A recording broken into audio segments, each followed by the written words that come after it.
Hello everybody, welcome back to my channel. I'm Bella. It's so nice to see you guys again. So as you can see by the title of today's video, we're going to be doing a little Q&A type thing. I'm just going to be answering all the questions that I get normally about what it takes to like be a YouTuber, what it takes to be an influencer or like an IG model. There's just been a lot of people asking me these questions, and instead of answering you guys individually, I thought it'd make sense to answer you guys through a YouTube video. That way more people can see this and more people can reference this video if they need to. So yeah, if you guys are interested in learning about some of the stuff that goes on as an influencer, then keep on watching. There's kind of a theme here amongst these questions that I get a lot, and it's how do you start like an Instagram, a YouTube, whatever kind of platform you want to start, and how do you get your name out there. But first, before we address that, I think it's really important to address the expectations you should have when going into something like this. Coming from someone who's gone into it, and I'm not yet like super successful, but I mean I kind of have an idea of how things work. I think it'd just be really useful for you guys to get a perspective of someone who's had experience and someone who's gonna be completely honest about their experiences as an influencer. And I'm just not gonna sugarcoat anything for you guys. I'm gonna be completely 100% honest. So yeah, there's a lot of pros and cons to being an influencer, and I'll get into that later when I answer questions and stuff. But if you're interested in like becoming a creator, I think it's important to understand that you're not gonna have like all fun and games. It's not gonna be like just getting free makeup all the time. You're not gonna be just getting likes all the time. People nowadays glamorize the whole like social media thing in general, and there is like a glamorous aspect to it because you are getting free stuff and you are being taken on trips and you are hanging out with all these people and having all these like amazing privileges that other people wouldn't normally have with their jobs. But there is a lot that goes behind it, and there's a lot of dark stuff that people don't talk about on YouTube, or what it's like to like be an Instagrammer, or you know what it really takes to get your name out there and grow a page. Because I feel like nowadays there's so many people who want to get into this business that it's kind of hard to establish yourself because there's so many more people trying to get big. So like the chances of you making it out of that like whole group is kind of crazy to think about, because you have to think when you're a creator, people like you because you're unique and because you have a special aspect to you that no one else has, which is kind of hard to have because there's so many talented people online. It's kind of intimidating at first when you're starting because you're like, well, you know, as someone who has no followers, it's like I'm a nobody. What's the point of even trying this? To be honest, I kind of want to give like a little backstory of how I got my page started. So I started my makeup page, I want to say like around 4 years ago, but I didn't really start getting poppin' until like 3 years ago. But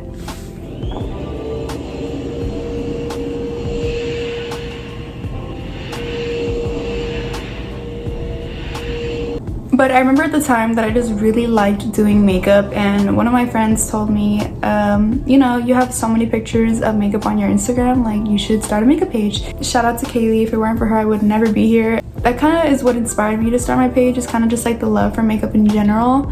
So I feel like you need to go into this job or hobby with good intentions. I feel like it's always important to go into something with good intentions, especially something like this that's going to impact your life so greatly if you do succeed at it. Because when you do become an influencer, a lot of stuff about your life changes. I mean, if you let it change, you're in control of that obviously, but it's like there's some stuff you can't control, like people leaving hate comments or people saying things that are completely untrue about you just to start drama, or people being way too like nosy and not respecting your privacy. There's just a lot that happens like behind the scenes.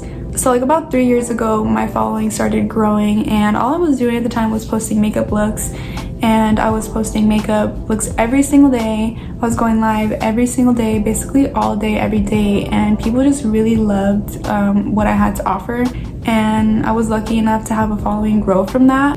That's kind of how I got started. It's not really something that I intended to do, and honestly it was something that I never expected to happen in the first place. I did a bunch of mini tutorials on my Instagram, and they were really bad quality. I wish I had the videos now to show you guys. I wasn't filming with anything fancy. I was just like, you know, doing my own thing in my bedroom. I was a teenager, well, a younger teenager, and it was just a lot of fun for me. So you always want to make sure that you are having fun. So one question I get a lot is, what do you film with, what do you edit with, and what do you take your pictures with? So on Instagram, I take my pictures sometimes with a camera and sometimes I take them with my phone. And for the longest time I had an iPhone 7 Plus, so I mean, it was a good camera, but it wasn't anything super special. And now I have an iPhone 11, so I mean, it's a better camera, but still not professional, I would say. But I do have another camera, and if you go back to like my old videos on this channel, there is a few videos filmed with that camera, and that camera takes really good pictures. And that camera is a Canon 70D, and it has a Sigma 18 to 35mm lens on it. The only reason I bought that camera with like that lens combination in the first place is because Nazanin Kavari uses that camera, and I really liked how her videos looked and I wanted to get that look, so I bought the camera. And I just don't think it's like necessary for filming everyday videos. It is really nice if you want to have a like super sharp and crisp clean quality with that like really nice blurred background. But yeah, that's what I film with sometimes. The lens is really loud when it focuses, and the mic sits right above the camera, so it catches all of the focusing noise and you can hear the lens focusing throughout the video going. And that's like a perfect example of something that happens that you wouldn't even think about happening. That's like a struggle, because as a creator, you want your content to be like the best content you can put out possible. And you want people to enjoy it. You don't want people to feel annoyed or like bored by it. So like just to sound like that throughout your video is something that really takes like people off, because it's kind of annoying like if you hear clicking throughout a whole video. But that's just like an example of something that happens that you can't really control unless you like buy more equipment. It's like a whole like vicious circle of, this doesn't work, now you need this, and since you have this, you need this. And it's like, depending on the quality of videos you want, some of it is necessary. I wouldn't say a super expensive camera is necessary. If you are just barely starting out, I would recommend using your phone. I use my phone right now. I use my iPhone 11 and I use the front camera. And if you go to your settings, there's a setting for it to be recording in 4K, and that's what I use. So I get a lot of questions about what camera I use, and now I've been using my phone camera, but I haven't used my camera to film on my channel in a while. So to start off, you guys don't need anything crazy. You could just use your phone. I have a ring light because if you're filming not during the daytime, it makes it a lot easier to have good lighting and see what you're doing, and you know, it's just a better quality video overall. But if you can't afford that, you can literally shoot in daylight and it will look just as good, if not better, than like artificial studio lighting looks. So speaking of lighting, I have 3 different lights in front of me. I have 2 soft boxes and I have a ring light. And when I bought these lights, I looked at it as kind of like an investment because it's gonna make my videos a better quality overall. And I went with the cheapest options I could find on Amazon. I'll have to link them below because I don't remember exactly where they're from, like the soft boxes. But I know that my ring light is a newer ring light, and it's newer spelled N-E-E-W-E-R. It's one of the less pricey ring lights on Amazon, or just like available for purchase. So I like to always have my lights on. I have the soft boxes on the side of me and then the ring light in front of me. That way I can kind of balance out the light on either side of my face. And when I take my pictures, I usually just sit in front of my vanity mirror, which is an Impressions vanity mirror. So it's kind of like ring light lighting, but not as bright. The ring light gives you really good light, and it helps like perfect all of your like facial imperfections, I guess you could say, because it kind of like just gives an even amount of light, which is smoothing for some reason. So to edit my videos, I use Final Cut Pro, but for the longest I used iMovie, and I just switched over to Final Cut Pro actually. You can always edit on your phone if you have enough storage, but that's just not something I prefer to do, because one, it takes up a lot of storage, and it takes a lot longer to edit on your phone if you're editing on your phone, but it's not impossible. So I don't want you to think it's impossible. If you guys cannot afford a computer to edit, do not freak out. If you are really looking to like start a channel and be invested in a channel, I would invest in a laptop or even a desktop computer. It's gonna make your life 10 times easier if you can have a bigger component to edit your videos on. The computer I have is a MacBook Pro, and this one is a 2019 version. If you get a laptop, I recommend getting a bigger storage size. It's kind of like hard to go up on storage because you're like, I don't want to spend that extra money for storage. But when you're editing, I promise the storage makes all the difference. It's gonna make your life so much easier if you don't have to worry about your storage filling up every 5 minutes. It's kind of frustrating when you have to like go back and forth and mess with it, and then it affects how often you produce content because then you're messing with your computer instead of editing your videos. So someone asked, how do I start a YouTube channel? I started one and I have 2 videos uploaded. I just want some more feedback and advice. By the way, you're so pretty. Thank you so much, by the way, Marissa. But one thing to remember when you're doing a YouTube channel is to just stay motivated and make content that you like and that you know your viewers are gonna like. So if you notice that they appeal to a certain type of videos, then you may want to record those types of videos more. That way you can engage your audience better and produce content that they're gonna enjoy. But you also want to remember that you want to like what you put out too. So if you're not enjoying making it, then you can obviously do what you want. But obviously the goal here is to put out content that your subscribers or followers enjoy. But yeah, even when you're feeling discouraged, it's really important to keep going anyways and to keep posting and to keep yourself out there, because the second that you start giving up and like not posting and going ghost, that's when people start to forget about you. It's kind of what I did, to be honest. I wasn't around for a year because I was dealing with some stuff, and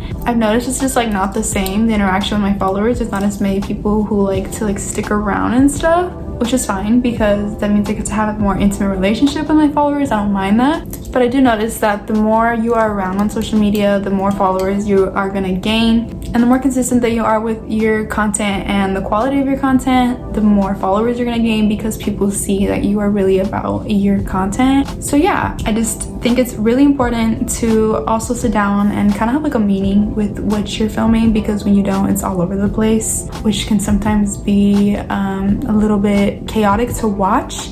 But I feel like that's how my videos are, kind of. It's like, I'm not saying that in a bad way, but I'm just saying like something to think about. So Stephanie asked me a few questions, and these questions I get a lot. And the first question she asked is, how do you get brands to notice you? Like I said, it's really important to be consistent with how often you post and the quality of your content. So if you're putting out like a super good picture that's taken with an HD camera, and then the next picture you post is like you with a Snapchat filter, it's kind of just inconsistent, and brands aren't gonna want to like have someone to represent them if they can't be consistent in the quality of their content, because the brands won't know what quality you will deliver. So it's always important to remember that what you post is basically your marketing. All brands can see that, everybody can see that. So kind of just think of like your social media page as kind of like a walking advertisement. But when I was smaller on Instagram, I started reaching out to smaller companies that would follow me or that I liked on Instagram.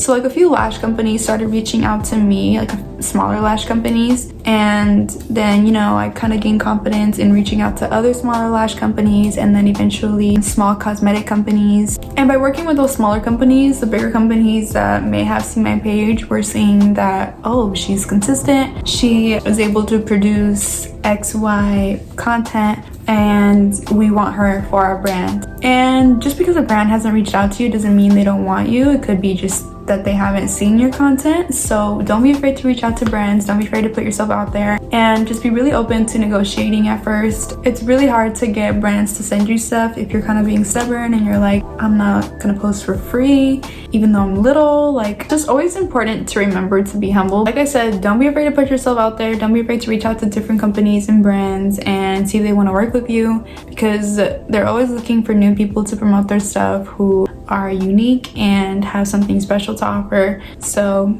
don't ever doubt yourself. How much should you be getting paid for Instagram sponsorships? To this day, I still know how to answer this question. There's different ways to gauge it. For me, the way that I figured out how to like price my posts is to ask the brand their budget and then kind of work around that, because when you don't have a manager to negotiate for you, you kind of want to be, I wouldn't say lenient. You don't want to be too pushy when it comes to money, because then you might lose the opportunity to work with that brand completely, and you don't want to do that. So it's important to establish relationships with these brands before you start asking them for things like money or like products and stuff. with that being said, it's also important not to let yourself be walked all over, because these brands will take advantage of you if you let them. So make sure to assert yourself and to not be lowballed. But if the brand is totally just like dismissing your worth and not even like considering the amount of work it's going to take for you to put this post together, then it's not worth working for them, and you need to find different companies that will accommodate to you. What to do if your YouTube channel is not growing and you're still being consistent on it? The only way that I can like answer this honestly is to just keep being consistent and make sure you're producing good quality content all around on all platforms. Make sure you plug your YouTube on all of your other social medias like Twitter or Instagram or TikTok or whatever you use. Every time I post a video, I post it on my Instagram and my Snapchat, and I let all my followers know, hey, I posted a video. If you guys want to go watch, go ahead. So don't be afraid to be yourself. Don't be afraid to be a little bit weird. Yeah, and that's really what's gonna get people to like you, is to just be yourself and to be humble and to interact with your audience as if they were your friends, because let's be real, most of these people would be your friends in real life anyways, and they're probably all down-to-earth people who are just here to support you. So be nice to people. And yeah, I don't really know how else to answer that question other than just to keep putting out content and maybe try something new that you've never tried before, like a different style video, or you can do a different style makeup if you're not used to doing that. Just put out something different that will catch people's attention that you don't think has been done yet. That's all I can really say for that. Someone said, honestly, I was wondering if you use an app to edit, or is it hard to edit your videos? I talked about this previously. I use a Final Cut Pro. I wouldn't say it's hard to edit my videos, because all I really do is cut clips. I don't like do anything special to them. It's definitely time consuming, especially if the video is closer to like 20 minutes long. It probably took me like 2 to 3 hours to edit, which really isn't that long because I don't do much to them. If you put in a lot of work and make your videos like really edited, then it may take a long time and it could be hard. But if you're just trying to make some little simple videos, it's not a difficult task.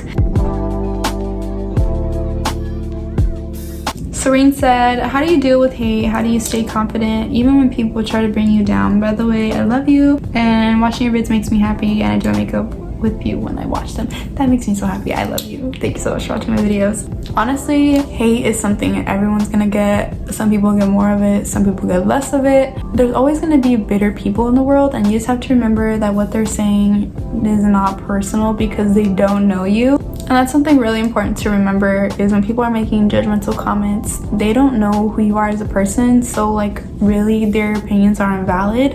And when you see someone hating, you really just should brush them off. You shouldn't even really respond to them. Sometimes I respond to them because they make my blood boil, and I don't get hurt by it, but it just makes me mad that like someone can be so cruel and so rude to someone who did nothing to them. But nonetheless, you just gotta ignore them. You can't control that. All you can do is be positive and spread love and positivity. She also asked, how do you stay confident even when people try to bring you down? As an influencer and kind of like a social media personality, it's really easy to get swept up and lost in these different ideas or standards of beauty, and it's really kind of like messed up because a lot of the standards aren't realistic to natural features. I know you guys are probably watching this thinking, girl, what are you talking about? You're skinny, you're like, you know how to do your makeup, like people think you're pretty. It's easy for you to say that, but there's definitely things that I'm very insecure about that I just don't talk about, because why focus on the negativity when I could be focusing on the things that I do like about myself? So I just try to look in the mirror and remember that everyone has these insecurities deep down, and everyone is human, and that doesn't make me any different from anyone just because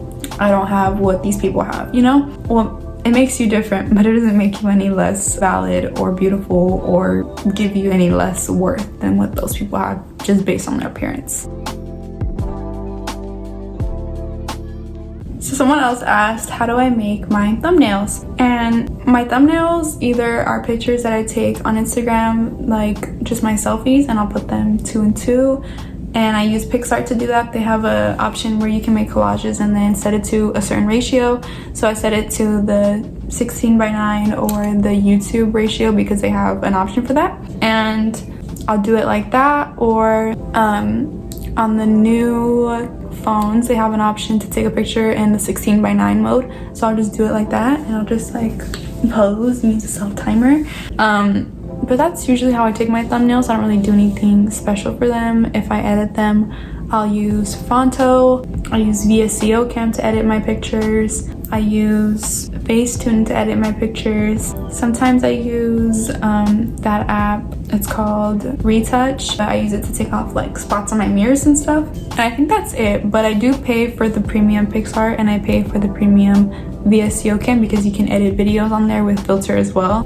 With the PixArt, I think you just get more options when it comes to like editing, so I don't know. I think I got the free trial for that and then I accidentally paid for the premium. So all of those apps are free except Facetune, and you can just use Facetune 2 if you don't have regular Facetune, because Facetune 2 is free and it does the same exact thing as Facetune 1 does. So yeah, I kind of want to talk about some of the pros and cons of being a creator. I'm going to start with the cons because there's kind of a lot. I don't have a list like written down or anything. I'm kind of just going off the top of my head. But one thing I do want to talk about that I think is really important is how it affects your mental health. It's really easy to get caught up in what other people around you look like and like what the beauty standard is on social media, because it's really common to feel not as pretty just because you don't look like these people. And I feel like that's kind of just a toxic environment in general, even for the people who look like that, because they're constantly comparing themselves to someone who has a smaller waist or a bigger butt or whatever. And it's kind of just like a dark, deep hole of insecurities and like radical decisions to change your appearance. I'm not saying everyone does that, but the people who are weak-minded sometimes fall for that, and sometimes will make these drastic changes to their bodies or like appearances. And I am in no way against plastic surgery. I'm all for it. I just think it's really toxic when people think that they have to do that to fit in or to meet a certain beauty standard. So I just think that's kind of a toxic aspect of it, and that can further affect your mental health, and your mental health can affect so many other things. It can affect your will to create, your will to even live. So I just think it's really important to kind of put that out there. Another con I want to talk about is working with brands that just push you around in general. I feel like because I'm younger too, it's kind of easier to manipulate me, and that sounds so dumb, but like I wouldn't speak up for myself before when I was younger because I didn't think it was worth speaking up for myself when companies wouldn't value me. But I really can't stand when companies lag to pay you. It's something that kind of really never goes away as long as you're working with companies, but that's where having management comes in, and having management makes it a lot easier to do these deals because you're not the one negotiating them. You just have someone negotiating them for you, and then you carry out the deal and complete the content. But sometimes they give you these guidelines that aren't necessarily ideal. So you always got to keep in mind that when you're working for someone, yes, you get money, but you're not always in full 100% control of what you're putting out. So it's really always important to know who you're working with and what they stand for and what they want you to promote before you agree to doing anything. That's one thing I get asked a lot too, is how do I make money on Instagram? And there's no like Instagram pays you for a post. It doesn't work like that. The only way you can make money off an Instagram post is if it is sponsored by a company paying you to post that picture. But yeah, there's no I'm gonna post today so I can get money, and there's no set amount of money you make per post. It's all negotiation. But that said, as your page grows, you are gonna start making more money per post, and you know, start being a little bit more confident with these brands. Another con that I addressed earlier was kind of like the privacy, and that's one thing that people just don't understand when you're a big creator. And I don't deal with this issue that much because I'm not that big, but a lot of people do not know how to give these people privacy because they forget that creators are real people. And this is kind of going out to like the viewers too. Like if you do this, people just be a little bit more considerate of their privacy. For people who want to be a creator, just keep in mind that people are going to be nosy all the time, and people are going to want to know your business all the time. And you just gotta remember that, you know, this is your life. You have no obligation to talk to them or to answer them, and people are going to call you rude for that. But that's just the reality of it. There's going to be jerks online, but you just gotta brush them off and keep moving, because these people aren't benefiting you in any way other than teaching you a lesson to just, you know, do better and not care about them. Another con that I feel like no one addresses, because all of these big social media people have the resources for this stuff, is how difficult it is to put up a studio and take it down every single time. If you are not privileged enough to have an extra room or like extra area for you to film in, you may just have to leave your lights up and your camera up and all of your stuff. You're not going to want to keep that stuff up, and it's going to be a pain in the butt to put it up and take it down every single time. With being a bigger YouTuber though, like the ones in LA, it's kind of easy to forget about that because most of them have studios. When you are a smaller YouTuber and you still live at home with your mom, you kind of can't really do that. So that's always something to consider. Not impossible, but just kind of a hassle. So enough with the negative stuff. Pros. There's a lot of pros that come with doing Instagram and YouTube. You make amazing friends, you meet amazing people, you get the opportunity to put yourself out there and make a name for yourself. Sometimes you even get free stuff, like if you're on PR lists or if you're doing sponsorships where a company's paying you to post something and you get to keep the item. That's really cool because you get free clothes and makeup and tools for your hair and, you know, this, that, and the next. What's even cooler is that that can lead to even bigger opportunities like modeling or acting or singing or whatever. I really just want to let you guys know that I do appreciate the relationship I have with you guys, because I make friends all the time with my followers, and a lot of the people I meet are just like me, and they're so down to earth and they're so kind, and you'd be surprised how many people are out there that are like you, and a lot of people go through the same stuff as you. Obviously, you can make money from doing this if you do YouTube and you have enough subscribers. There's a certain way and like a certain threshold that you have to have in order to start monetizing your videos, and that's a whole separate like thing in itself. Obviously, that is a pro. You can make money while sitting at home filming a video, and it's really not that hard. It takes time and it takes effort, but just like anything else that's gonna earn you money, it's worth it. The last question is there anything that I wish I knew before starting my channel?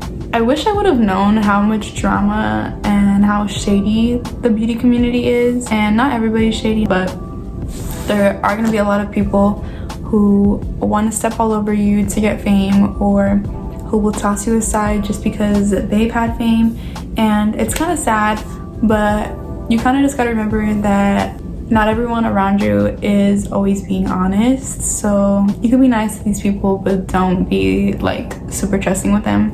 I mean, like, I wouldn't anyways, because in my experience that's just screwed me over a few times. So yeah, I wish I knew that. I wish I knew that there was a lot more cons about it than people actually talk about. That's why I'm here, to let you guys know and to be 100% honest and real with you guys, because I feel like not a lot of people are, and yeah, I want to use my platform for good and to let you guys know what's up and to educate you guys. So yeah, that was the video. I hope I answered like the main questions that you guys are always wondering about. If I didn't, you can comment and I'll answer them the best I can. But yeah, I appreciate you watching this video. Thank you so much for stopping by today. I really enjoyed your company. Anyways, I love you guys so much and thank you for watching. I love you and bye.